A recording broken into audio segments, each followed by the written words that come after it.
അടുത്ത് നമ്മൾ നോക്കാൻ പോകുന്നത് 12th ക്വസ്റ്റ്യൻ ആണ്. ഇതാണ് 12th ക്വസ്റ്റ്യൻ. ഇതിലും integration. Let f be a polynomial such that f of x square plus 1 is equal to x rice to 4 plus 5x square plus 2. അങ്ങനെയാണെങ്കിൽ integral 0 to 3 f of x d x എന്താണ്? F of x അല്ല തന്നിട്ടുള്ളത്, f of x square plus 1 ആണ്. ഇനി അപ്പുറത്തെ f of x square plus 1 തന്നത് നോക്കൂ, x rice to 4 5x square plus 2.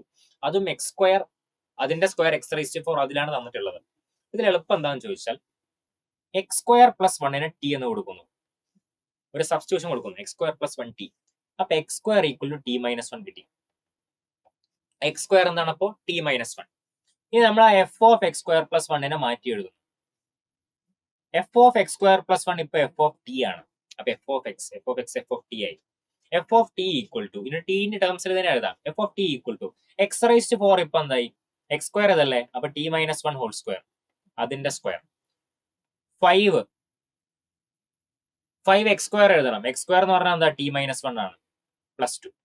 ഇനി അത് എക്സ്പാൻഡ് ചെയ്യുന്നു, T square minus 2t plus 1 5t minus 5 plus 2, T square plus 3t minus 2, T square plus 3t minus 2 ആണ് F of T. ആ T മാറ്റി X ആക്കിയാൽ F of X ആയി. അപ്പൊ f of X ഇതാണ്, T square plus 3t minus 2. ഇനി just തന്നെ integrate ചെയ്യാനേ ഉള്ളൂ. ഇന്റഗ്രേറ്റ് ചെയ്യുന്നു, ഇവിടെ തന്നെ ഇന്റഗ്രേറ്റ് ചെയ്യാം. 0 to 3 f of x d എക്സിന് പകരം f of t d t എന്ന് എഴുതാം, അല്ലെങ്കിൽ എഫ് ഓഫ് എക്സ് ഇത് തന്നെയാണ്, ആവശ്യമൊന്നുമില്ല. F of x d x 0 to 3 x square plus 3x minus 2 d x, x square plus 3x minus 2 d x. അപ്പൊ x cube by 3 3x square by 2 minus 2x from 0 to 3.